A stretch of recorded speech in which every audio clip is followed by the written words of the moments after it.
Helo blwyddyn 12 a chroeso i'r wers a'r cyfrifiadau Cemegol. Dyma rhan 1 allan o 2. Felly, yn gynnwys, mae tipyn bach fan hyn dyn ni ddechrau yn y cynnwys. Rhan 1, ni'n mynd i edrych ar llyfryn data jyst yn gyflym, hafaliadau, ysgrifennu fformulau, ysgrifennu a chydbwyso hafaliadau, fformulau empirig a moleciwlaidd, molau, cyfrifo X mewn cyfansoddi'n hydradol, cyfrifo masau sy'n adweithio, canran cynnyrch ac economi atom. Mae yna tipyn o bethau fan hyn iawn, felly yn amlwg ni'n mynd i edrych dros rhain yn weddol gyflym, ond pwrpas y wers heddi yn yr sesiwn heddi yw i gael blas ar bob un o rhain, i atgoffa ein gilydd o beth sy'n rhaid wneud yn y fath yma o gwestiwn. A wedyn, y wers nesaf, yr ail rhan o gyfrifiadau sy'n mynd i ddod o fewn ychydig wythnosau bydd fan hyn, so ydych chi weld cynnwys gwers 2. Felly, i ddechrau, beth sy'n bwysig i ni wybod yw pa wybodaeth does dim rhaid i ni gofio. Achos mae yna llwyth o bethau i chi'n brysur yn adolygu ac ati, felly mae yn bwysig bod yna ambell i beth chi'n gwybod mae'n mynd i fod gyda chi yn eich asesiad neu arholiad. Felly, dyma rhan o'r lyfryn data. Fel gallwch chi weld, mae cysonion ac ati fan hyn, unedau sy'n rili bwysig. Fel arfer, dyw disgyblion ddim yn cymryd lot o sylw ar hwn achos bod yn yr arholiad, ond mae yn bwysig bod chi'n gwybod yn union, bod chi'n deall beth yw pob rhan o'r llyfryn data, bod chi'n gallu defnyddio'r rifau yma yn y ffordd cywir. Felly, nawr, dyma yw'r slaid pwysig. Dyma chi lwyth o hafaliadau, mae'n rhaid i chi ddysgu o'r cof. Mae'n rhaid bod chi'n hyderus yn defnyddio rhain. Bydd cwestiynau lle bydd angen i chi felly defnyddio mwy nag un o rhain. Felly mae'n rhaid bod chi'n ymwybodol. Nawr, y larwm fan hyn yw i ddangos mae'n rhaid i chi ddysgu rhain. Mae'n rili bwysig. A draw fan hyn, ond rhywbeth positif nawr, os ydych chi yn fynd ati i ddysgu pob un o'r rhain, chi'n mynd i fynd mewn i'r arholiad yn weddol gryf, wedi paratoi yn ddrylwyr wedyn ar gyfer unrhyw fath o gwestiwn, a felly gobeithio bydd dim surprise i chi. Felly dyma slaid yr holl hafaliadau. Na i ddod nôl i hwn hefyd yn ystod y sesiwn. I ddechrau ni bant, ysgrifennu fformulau. Nawr, mae hwn yn rhywbeth sylfaenol, ond ni dal yn gweld camgymeriadau wrth i ni symud trwy'r blynyddoedd. Felly, mae'n bwysig bod chi'n gallu ffurfio fformula yn gywir. Mae'n rhaid bod chi'n ymwybodol o ystod eang o fformulau ar gyfer gwahanol gyfansoddion. Nawr, ym mlwyddyn 11 ar 10, chi'n cael y tablaionau yma yn eich arholiad, ond dyw hwnna ddim yn wir nawr ym mlwyddyn 12, tair o 10. Felly, mae'n rhaid bod chi yn ymwybodol o'r fath o ionau positif a negatif. A fi'n siŵr bod chi'n cofio nifer fawr o rhain. Hynny yw, mae rhan fwyaf o'r ionau positif yn fetelau a rhan fwyaf o'r ionau negatif yn anfetelau. Ond mae'n rhaid bod chi'n dechrau ddysgu rhain. Ond mae gen i enghraifft yn hyn, magnesiwm hydroxid, un bach syml i ddechrau ni bant. Mae ion magnesiwm yn Mg2+, ac felly mae angen 2 gwefr negatif OH- i gydbwyso hwnna.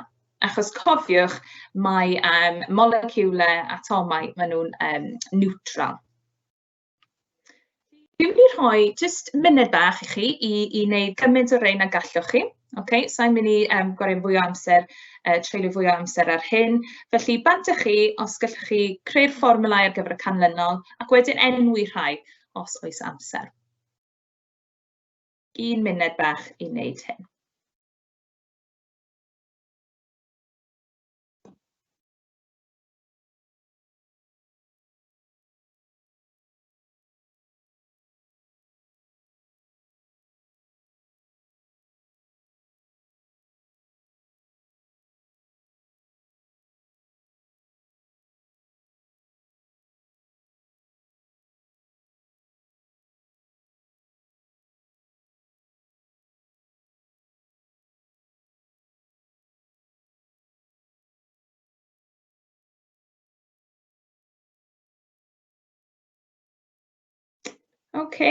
Felly, mewn i weld faint ych chi wedi wneud. Peidiwch y phoeni os chi heb wneud pob un, mae hwn yn mynd i cael ei danfon mas i chi, wedyn bydd y link ar gael i chi drio rhain yn amser eich hunan. Felly dyma chi yr atebion. Gwiriwch bod chi wedi gwneud rhain yn gywir, os oes cronfachau neu beidio, Cofio bod rhaid i'r cymhareb fod yn gywir, sicrhau bod yr un nifer o ionau positif a negatif o ran y weather. Okay. Odyn, fformulau yn bwysig oherwydd heb gallu ffurfio fformulau yn gywir, bysach chi ddim yn gallu cydbwyso hafaliadau yn gywir. Okay? Mae'r fformulau yn dilyn ymlaen nawr at hwn. Felly, rydym yn ysgrifennu hafaliadau cemegol mwyn crynhoi beth sy'n digwydd mewn adwaith cemegol, a chi'n gyfarwydd o weld adweithio cemegol ers falle dechrau mlwyddyn 7.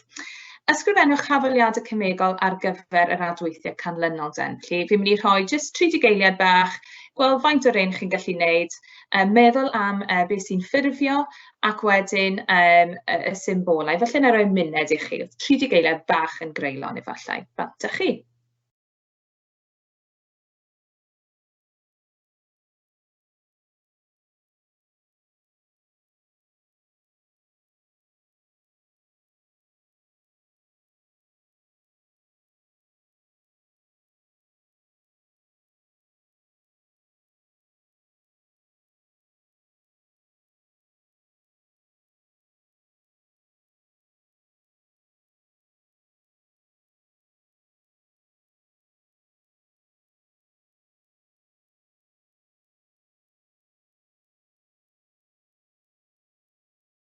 Okay. Felly, gawn ni weld os ydych chi wedi wneud rhain yn gywir. Felly, yn peth gyntaf, meddwl am beth sy'n ffurfio, ond hefyd y fformulau, y ffurfio rhain. So, fi'n gwybod mae yna tipyn i wneud fyna o fewn munud, ond cofiwch eto, chi'n mynd i gael fwy o amser i wneud hynna, amser eich hunan. Cwpl o rhain felly chi'n gyfarwydd â hefyd. Hya'r-noxid fan hyn a charbon monocsid, wrth gwrs o'r ffwrnais chwith. Felly, cofiwch, mae yna tipyn o bethau sydd yn cario draw mewn i flwyddyn 12 o flwyddyn 10 ac 11. Reit, fformulau empirig a moleciwlaidd. Fformula empirig yw'r fformula symlaf sy'n dangos y cymhareb cyfanrif symlaf o symiau'r elfennau sy'n bresennol. Felly, y fformula symlaf yw'r fformula empirig. Fformula moleciwlaidd, ychydig yn wahanol, dyma beth sy'n dangos gwir nifer o'r atomau o bob elfen sydd yn y moleciwl. Okay. Reit, so dyma tasg bach, a na i fynd trwy hon a wedyn rhoi cyfle i chi i cael trwy, wel, os gallwch chi gofio unwaith eto sut i ffurfio rhain yn gywir. Okay? Hyd yn oed os ydych chi'n hyderus yn wneud rhain, mae hwn yn ymarfer da beth bynnag. Okay? A byddai'n rhoi fwy o hyder i chi yn symud ymlaen bod chi'n gwybod y pethau sylfaenol. Felly, mas moleciwlaidd cymharol cyfansoddi'n carbon, hydrogen ac ocsigen yw 60. Mae hwnna'n bwysig ar gyfer fformula moleciwlaidd nes ymlaen. Ei gyfansoddiad canrannol yn ôl mas yw carbon 40%, hydrogen 6.7% ac ocsigen 53.3%. Felly, byswn ni yn awgrymu wneud rhywbeth tebyg i hyn, tabl, okay? Fel bod e'n glir a bod chi'n gallu dilyn strwythur ac yn amlwg wedyn llai o siawns neu camgymeriad. Felly, fi wedi gosod fel hyn gyda'r canrannau ar y top, wedyn y mas atomig cymharol, a wedyn y cymarebau, a wedyn rannu y rhif lleia i roi cymhareb sydd yn fwy amlwg. Felly, rhywbeth fel hyn, okay? Gyda'r canrannau mynd mewn, lle chi weld y gwerthoedd sy'n dod o'r tabl cyfnodol sydd wrth gwrs yn mynd i fod gyda chi yn eich asesiad, cymhareb foler yr atomau a wedyn y rhif y lleia fan hyn yn amlwg wedyn 1, 2, 1. Felly, os ni'n creu'r fformula empirig, dyma chi y fformula symlaf, cofiwch, sef 1, 2, 1. So, carbon 1, hydrogen 2 ac ocsigen 1. Nawr, y rhan nesaf, am ryw reswm, dyma'r rhan sy'n drysu lot o ddisgyblion, yw i gyfrifo fformula moleciwlaidd. A mae'n really syml. Okay? Y peth gyntaf i wneud yw i gyfrifo mas y fformula empirig. Felly, ydyn ni carbon sy'n 12, hydrogen sy'n 1.01, ond mae'n 2 o'r un fan hyn, a wedyn ocsigen yn 16. Felly, cyfanswm hwnna yw 30.02. Wedyn, os ni'n cymryd, chi'n cofio nôl at y cwestiwn, y mas moleciwlaidd cymharol, sef 60, okay?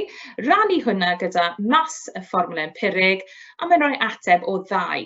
Sy'n meddwl mae rhaid i ni lluosi y fformula empirig efo 2. sy'n rhoi C2, H4 ac O2. So eitha syml, ond am ryw reswm mae weithiau yn achosi drafferth. Fi wedi dod o hyd i'r cwestiwn yma sydd yn eitha neis achos mae mewn stael gwahanol. A dyna beth mae'n rhaid i chi ymarfer yw ymarfer sut i ddarllen, sut i ddeall cwestiynau arholiad, achos dyna lle ni'n mynd yn anghywir. Chi'n deall sut i'n gwneud fformul empirig a moleciwlaidd, falle yn y ddosbarth, ond pryd ych chi'n gweld mewn stael gwahanol, mae'n achosi drafferth. Felly, fi eisiau chi nawr edrych ar y cwestiynau yma. So rhan 1 a rhan 2, a fi'n mynd i roi jyst cwpl o funudau i chi wedyn i ddod lan ag atebion i'r ddau. Bant â chi.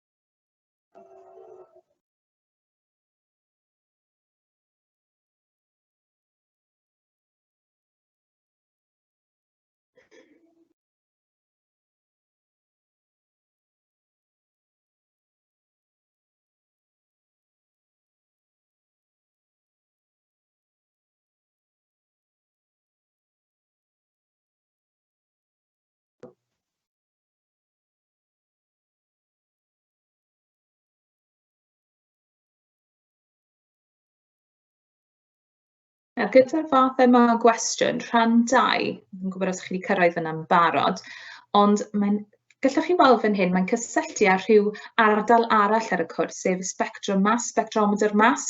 Felly, unwaith eto, mae wybodaeth yn trawstori mewn i sawl rhan. Felly, ydych chi'n cofio sut i ddarllen spectrum mas a beth yw ystyr y brigau yma? Mae hwnna'n mynd i helpu chi i ateb yr ail rhan. So sut gallwn ni gael ddarganfod y fformula foleciwlaidd trwy edrych ar y spectrwm mas? Beth yw'r mas moleciwlaidd cymharol fan hyn?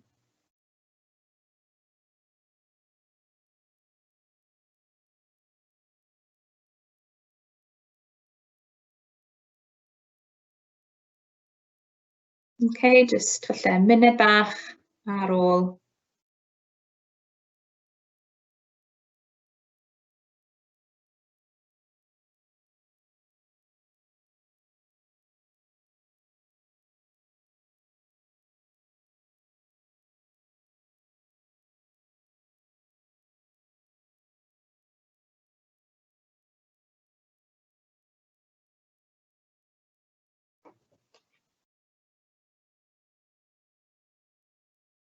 Felly, wellwn ni edrych ar yr atebion i weld sut wnaethoch chi. Felly, yn gyntaf, mae'r cwestiwn yma yn hytrach na roi'r canrannau i gyd i chi. Chi'n gweld mae'n hydrocarbon sy'n cynnwys 85.7% carbon. Felly, mae hydrocarbon fel i ni'n ymwybodol yn cynnwys carbon a hydrogen. Felly, mae'n rhaid mae'r gweddill yw hydrogen. So, oedd un marc am gyfrifo canran yr hydrogen. Wedyn, fel nes i tabl bach yn y cwestiwn cyn, chi'n rhoi wybodaeth i fewn i gael rhyw fath o gymhareb. Os nad ydych chi'n gallu gweld patrwm, cofiwch gallwch chi rannu gyda'r rhif lleiaf, ond fan hyn mae'n 1 i 2. Mae'n weddol hawdd i weld hwn fan hyn. So, marc arall am hwnna. Wedyn, pwy sy'n cofio spectrometer mas a sut i ddarllen spectrwm? Wel, y frig fan hyn, 42 gyda'r gwefr mas mwyaf, dyma yw'r beth ni angen. So dyma yw'r mas atomic cymharol, mas moleciwlaidd cymharol, sydd 42. Felly, 42 rhannu wedyn efo mas fformula empirig, sydd 14, yn rhoi 3, a wedyn chi'n lluosi popeth efo 3. Felly, y fformula empirig lluosi gyda 3 yn rhoi C3, H6. Felly, oedd y stael yna gwestiwn, falle wedi taflu rai ohonoch chi, ond union yr un peth a beth wnaethon ni jyst wedi geirio mewn ffordd gwahanol. Molau, molau. Un mol yw'r swm unrhyw sylwedd sy'n cynnwys yr un nifer o ronynnau a nifer yr atomau mewn 12 gram union o carbon 12. Fi'n awgrymu bod chi'n cofio hwnna. Hefyd, cysonyn Avogadro, does dim rhaid i chi gofio y werth, mae'n bwysig bod chi'n deall sut i ddefnyddio y werth yma. A wedyn mas molar yw mas 1 mol o sylwer. Okay? Felly, y triongl yma, fi'n siŵr bod chi gyd yn adnabod hwn, bod chi'n cofio hwn. Mae'n bwysig, mae'n mynd trwy llwyth o gwestiynau, mae'n dod nôl ac ymlaen tro ar ôl tro. Okay? Felly, falle bys ni'n awgrymu bod chi'n gwybod yr unedau a bod chi'n hapus yn newid rhwng y 3 rhan fan hyn. Nawr den, dyma cwpl o gwestiynau i chi drio. Okay? Felly, jyst eto, jyst i gynhesu chi, jyst i weld faint ych chi'n cofio. Okay? Felly, edrychwch trwy rein, na i rhoi jyst munud bach a na i weld faint wneithoch chi a gallwch chi weld eich atebion wedyn. Okay? Bantach chi.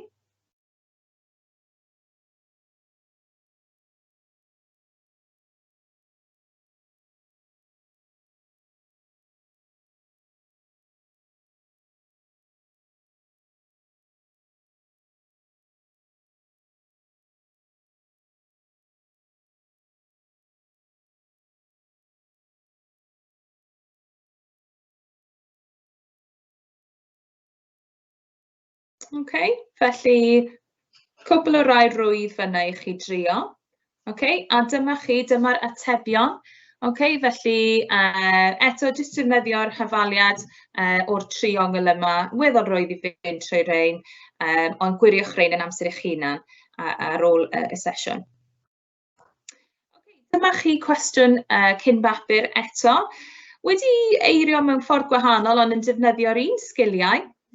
Nodwch pa un o'r canlynol sy'n dangos mas yr aluminium sy'n cynnwys yr un nifer o atomau a nifer y moleciwlau mewn 11 gram o carbon dioxide, CO2.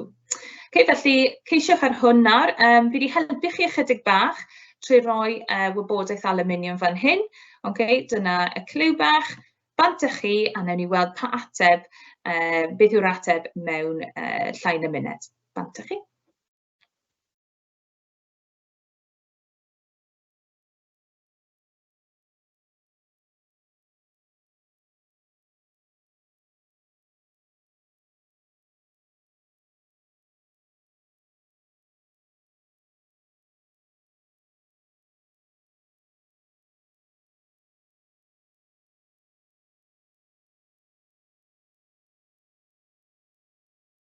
Okay. Jyst ychydig bach fwy o amser. Gobeithio dechreuwch chi gyda A.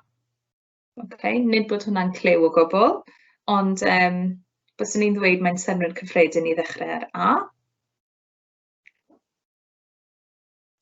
Okay. Ac felly yr ateb yw A. Wel, dyna ni.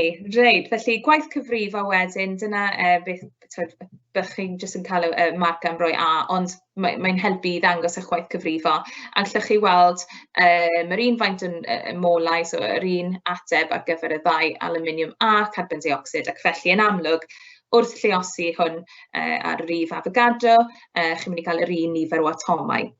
Okay, cofiwch hefyd, nifer o atomau fi wedi rhoi fan hyn ar gyfer lluosi molau a rif Avogadro, ond gallai fe roi nifer moleciwlau, nifer o rhonynau'n gyffredinol. Does dim ots, ond fi wedi rhoi nifer o atomau ar gyfer y cwestiwn yma.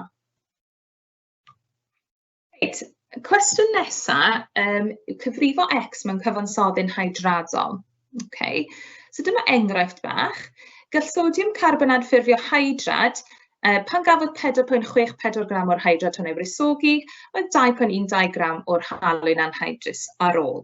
Okay. Felly, y wybodaeth ni'n gwybod fan hyn yw ni'n gwybod beth yw'r fformula ar gyfer yr hydrad, sef beth sy'n cynnwys dŵr, ac wedyn yr halwyn anhydrus sydd heb ddŵr. Okay. Felly, yr unig gwahaniaeth yw mae un yn cynnwys dŵr ac un heb.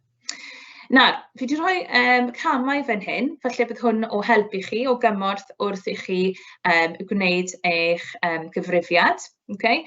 Felly, yn gyntaf, fel arfer, mae gofyn i chi gyfrifo mas y dŵr. Felly, mae'n rhoi beth yw mas yr hydrad yn gyfan gwbl, ac wedyn mas yr anhydrad, felly heb ddŵr. Okay? Wedyn, byswn ni'n dweud bod chi'n cyfrifo molau y sodiwm carbonad yn yr enghraifft yma, a molau dŵr. Gallwch chi wneud hwnna ar yr un pryd. Wedyn edrych ar gymhareb rhwng y ddau. Wedyn rhannu'r rhif lleiaf os nad yw'r gymhareb yn amlwg, ac wedyn gorffen gyda'r fformwla. So newn ni edrych ar yr ateb I hyn felly, a dyma chi, felly dechrau bant, y gwahaniaeth yw 2.52 gram, felly dyna chi mas dŵr. Wedyn chi'n cyfrifo molau y ddau, sy'n eitha syml, unwaith eto yn defnyddio'r triongl molau. Felly mae hwnna'n cario trwy sawl gwahanol fath o gwestiwn. Edrych ar y gymhareb. Dyw efallai ddim mor amlwg fan hyn, felly cofiwch rannwch ar rhif lleiaf. Hwnna'n rhoi wedyn 7.1 fel cymhareb dŵr I sodiwm carbonad, ac felly gwerth x yw 7. I orffen, ysgrifennwch y fformwla gan rhoi 7 I fewn yn lle x. Siŵr chi'n gwybod beth I ddisgwyl nesaf, mae nawr draw I chi I drio cwestiwn eich hunan, felly bant â chi cwpl o funudau I wneud hyn.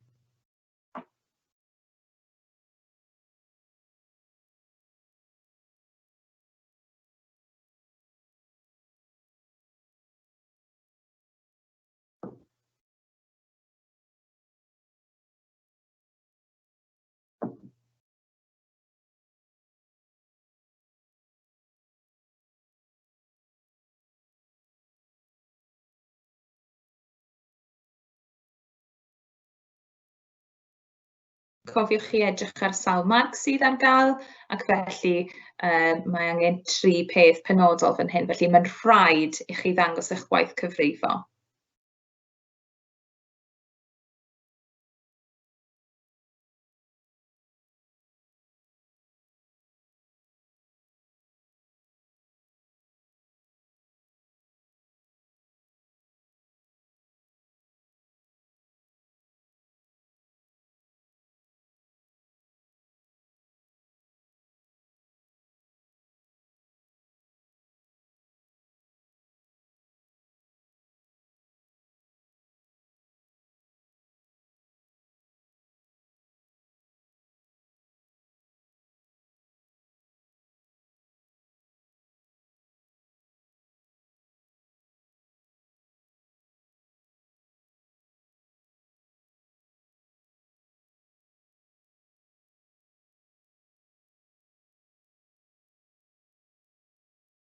Cwpl o funudau.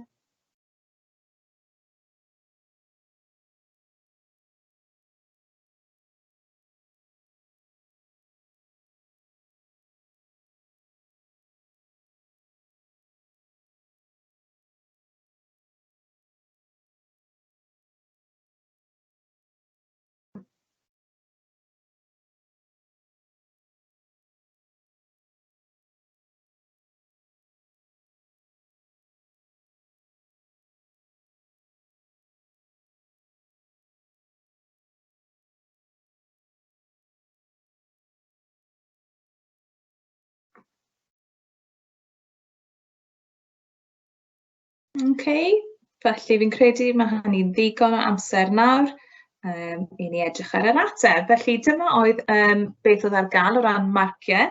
Felly, I gyfrifo'r molau yn gywir ar gyfer calsiwm neitrad a dŵr, chi'n cael marc yr un am reina. A wedyn, os wnaethoch chi gyfrifo mai x oedd 4, a chi'n cael marc am wneud hynny hefyd. Reit, cyfrifo masau sy'n adweithio. Felly, jyst rhywbeth bach I ddarllen y slaid I ddechrau. Mae hyfaliad yn dweud wrthym nid yn unig pa sylweddau sy'n adweithio I gilydd, ond hefyd pa symiau o sylweddau memolau sy'n adweithio I gilydd. Yr enw ar gymhareb rhwng symiau memolau o adweithyddion a chynhyrchion yw'r gymhareb stoichiometrig, neu cymarebau molau. A allwch chi weld reina, y cymarebau fan hyn, felly 4 ammonia, 3 ocsigen, 2 nitrogen a 6 dŵr enghraifft. So dyna'r cymarebau I ni'n sôn am fan hyn. Nawr dyma enghraifft o gwestiwn, felly, gewch chi ar rhywbeth fel hyn. Pa fas o ocsigen sydd angen I drosi 102 gram o ammonia I nitrogen? Nawr den, yn gyntaf, mae'n gofyn I chi I gyfrifo pa fas o ocsigen. Felly, byswn ni'n awgrymu bod chi'n rhoi marc cwestiwn o dan yr un mae'n rhaid I chi gyfrifo. Jyst I wneud e'n rili amlwg pa un mae'n rhaid I chi gyfrifo. Wedyn, mae'n rhoi fan hyn 102 gram o ammonia. Felly, ammonia yn amlwg yw'r un maen nhw'n rhoi'r wybodaeth I chi am. Felly, dyna'r un arall sydd angen cadw o fewn y cwestiwn. Unrhyw beth arall, gallwch chi roi croes trwy'r reina, sicrhau bod chi ddim yn drysu eich hunan wedyn, cael gwared yn nhw, dyn nhw ddim yn rhan o'r gyfrifiad yma. Wedyn, mae yna cwbl o gamau I chi I gofio. Felly, yn gyntaf, gan bod ni mwy o wybodaeth am yr ammonia, byswn ni'n cyfrifo molau'r ammonia I ddechrau. Wedyn, defnyddio'r cymhareb 4 I gyfrifo molau'r ocsigen, ac wedyn yn ola, gallwn ni ddefnyddio y triongl molau unwaith eto I gyfrifo mas yr ocsigen. Fi droi bach o wybodaeth I chi am nitrogen ac ocsigen fan hyn, ond bant â chi, os gallwch chi drio hwnna den, muned I wneud hynny.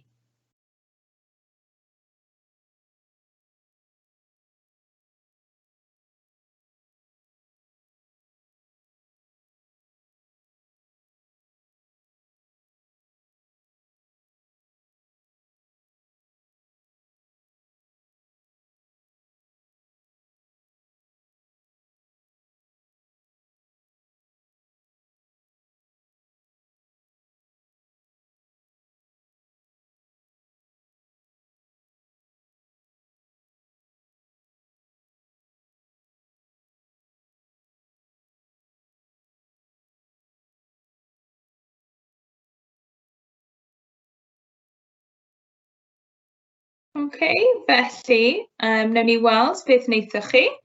Os geithoch chi'r ateb cywir. Felly, os ni'n mynd trwy'r camau fel ddwedais I, a chi'n molau ammonia, wedyn ocsigen ac wedyn mas, dylse'r ateb wedyn fod yn 144 gram. Un peth fi eisiau tynnu sylw chi at, pryd ydych chi'n gyfrifo'r molau, I ddechrau fan hyn, sylwch, chi'n anwybyddu y 4 sydd fan hyn. Felly, os ydyn ni'n edrych ar y mas molar, 17 yw'r mas molar, Felly, beth yw hwnna? Yw cyfanswm nitrogen a 3 hydrogen, nid wedi lluosi gan 4. Mae hwnna'n falle un o'r prif camgymeriadau sy'n cael ei weld yn y fath yma o gwestiwn. A'r un peth wedyn, yn y cam ola, pryd ydych chi'n gyfrifo beth yw mas molar yn ocsigen, chi ond yn cymryd mewn I ystyriaeth y 2 ocsigen a ddim lluosi reina gyda 3. Yr unig amser mae'r cymhareb yma yn bwysig yn y fath yma o gwestiwn yw y cam canol pryd ydych chi'n cymharu'r molau. Neu pryd ydych chi'n dod o hyd I beth yw molau'r ocsigen. Felly dyn ni cwestiwn arholiad arall. Fi'n mynd jyst rhoi ychydig bach o amser I chi wneud hwn. Mae tipyn o gwestiynau I ddod, ond fel ddwedais, chi'n mynd I cael mynediad at hwn beth bynnag I drio'r holl gwestiynau yma yn amser eich hunan. Felly, cael tro ar hwn nawr, neu roi muned I chi I drio hwn, a wedyn newn ni symud ymlaen. Bant â chi.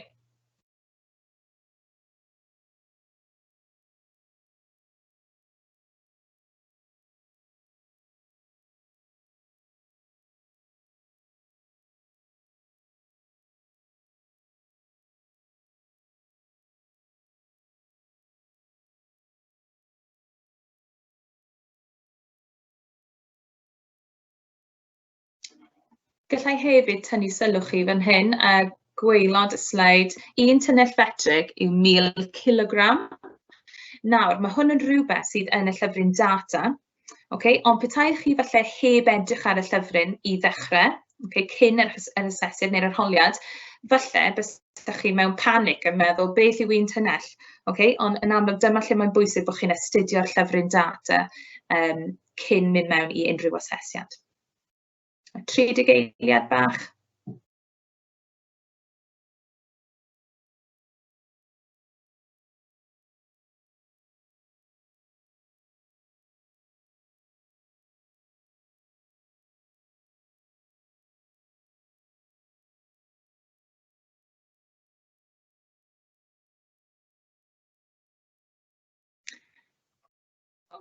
Felly dyma'r ateb, dyma'r atebion. Oedd e chydig bach falle'n fwy gymleth fan hyn, achos oedd rhaid i chi newid e. So mae'r ateb fan hyn wedi newid yn gyntaf mewn I kilogramau ac wedyn gramau. Okay, felly dyma chi'r molau y ddau, a wedyn y mas mwyaf wedi rhannu gyda 1000 wedyn I fynd nôl I kilogramau, okay, achos mae'n gofyn am yr ateb mewn kilogram. Mae hwnna'n rhywbeth arall, falle bod y fath yma o gwestiwn, so byddwch chi'n eitha hyderus yn gwneud hwn nawr, neu mae'n eitha gyffredin I chi, yn bwysig bod chi'n darllen y cwestiwn fel bod chi'n ateb yn yr unedau cywir hefyd. Okay. Economi atom, nawr mae hwn yn un bach neis os ydych chi'n cofio yr hyfaliad. Okay? Pan fydd adwaith yn digwydd, mae'r cyfansoddion sy'n cael eu ffurfio ar wahân i'r cynnyrch sydd ei angen yn wastraff. Mae'n bosib defnyddio economi atom yr adwaith I ddangos pa mor effeithlon yw'r adwaith. A yr uchaf yw'r economi atom, y mwyaf effeithlon yw'r broses. Okay? Felly ni'n edrych ar faint o wastraff sydd mewn rhyw adwaith penodol. Felly dyma enghraifft I ni fan hyn.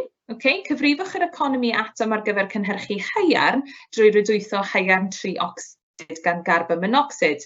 So ni'n nôl yn y ffwrnais chwith unwaith eto. Okay. Felly, haearn yw'r cynnyrch, I ni angen. Okay, dyna'r un pwysig, felly fi wedi rhoi hwnna mewn bold. Felly gallwn ni ddileu carbon dioxid allan o hwn. Okay, eto, I osgoi unrhyw ddryswch, sicrhau bod chi'n gwneud y cyfrifiad cywir. Ac wedyn ni'n rhannu hwnna gan cyfanswm mas yr adweithyddion sydd yn amlwg ar y chwith. Felly, rhowch y symiau mewn, lluosig y 100, a wedyn dylsech chi cael ateb o 45.8%. Okay? Dyna pa mor effeithlon yw'r broses. Felly, fi'n credu gallwch chi wneud hwn nawr, leia mewn munud, mae rhaid I chi yn gyntaf cydbwyso'r hyfaliad ac wedyn cyfrifo economi atom ar gyfer asid ffosfforig. Dyma enghraifft lle, os nad ych chi'n ymarfer cydbwyso hafaliadau, os nad ych chi'n gwybod sut I ffurfio fformulau, chi'n mynd I falle colli allan ar marciau rili pwysig fan hyn yn y fath yma o gwestiwn. Okay, felly mae'n pwysig bod chi'n hyderus yn cydbwyso hafaliadau. Dydych chi ddim eisiau colli marciau. 3 marc fan hyn, okay, a mae pob marc yn cyfri. Felly, bantych chi muned bach ar gyfer hyn.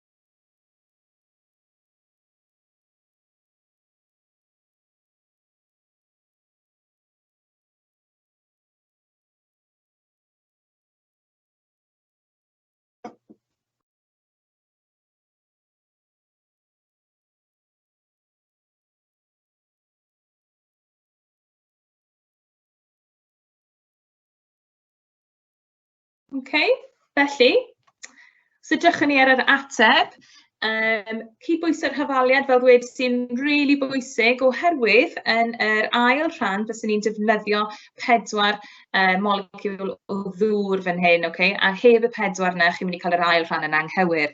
Felly, mae asid ffosfforig, wrth gwrs, yn mynd uwchben yr hyfaliad, okay? Achos dyna yw'r un ni eisiau ffurfio, a wedyn ni'n rhannu hwnna wedyn gyda cyfanswm yr holl adweithyddion, a mae hwnna ar ôl lluosi gyda 100 yn rhoi economi atom o 35% I ni. Felly, nid yw'r broses yma mor effeithlon ar broses yn y cwestiwn blaenorol, yr un cyn. A'r fath enghraifft ola sydd gen I, okay, fath gwestiwn ola yw canran cynnyrch. Reit, so fi'n mynd I fynd syth mewn I edrych ar enghraifft fan hyn. Okay, mae'n eitha straightforward, eitha syml, ond mae rhaid I chi wybod beth yw'r hyfaliad. Rydym yn cael 32.1 gram o asid ethanoig trwy ocsidio 27.6 gram o ethanol. Mae'r hyfaliad isod yn dangos yr adwaith, felly dyma chi yr hyfaliad, yr adwaith o drawsnewid ethanol I asid ethanoig. Cyfrifwch ganran cynnyrch ar gyfer yr adwaith hwn. Felly, fi wedi rhoi cwbl o gamau fan hyn I chi I gofio. Yn gyntaf, cyfrifo molau yr ethanol. Wedyn defnyddio'r hyfaliad I gyfrifo molau yr asid ethanoig.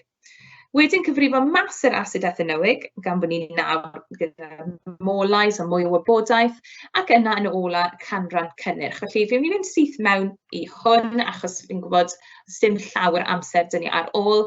A dyma chi, dyma'r gwaith cyfrifo. Felly, molau yr ethanol I ddechrau, weddol syml. Mae'r holl wybodaeth dyn ni yn y cwestiwn ar gyfer ethanol. Yn ail, wedyn ni'n defnyddio'r hyfaliad I gyfrifo molau o'r asid ethanoig. A os ni'n edrych ar y hyfaliad, mae'r cymhareb yn 1 I 1. Ie, 1 ethanol I 1 asid ethanoig. Felly, mae'r molau hefyd yr un peth ar gyfer yr asid carboxylig. Ac yn drydydd, gallwn ni nawr cyfrifo mas yr asid ethanoig. Yn ola, canran cynnyrch wedyn, wel, os ni'n edrych yn ôl ar y cwestiwn reiddiol, petai bopeth yn berffaith, ni'n ffurfio 36 gram o asid ethanoig. Ond yn y cwestiwn greiddiol, mae'n dweud fan hyn rydym yn cael 32.1 gram o asid ethanoig. Ac felly, canran cynnyrch yw 32.1 dros 36, so mas y cynnyrch y geir, dros uchafswm y cynnyrch damcaniaethol, lle os I hwnna gyda 100, I roi canran wedyn o 89.2. Felly, hoffwn I chi nawr cymryd munud bach I drio y cwestiwn yma. A mae yna 2 ran unwaith eto. Mae'r 2 yn cyfuno canran cynnyrch ond hefyd masau a dweithiau. Felly, bant â chi.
Tri digeiliad bach.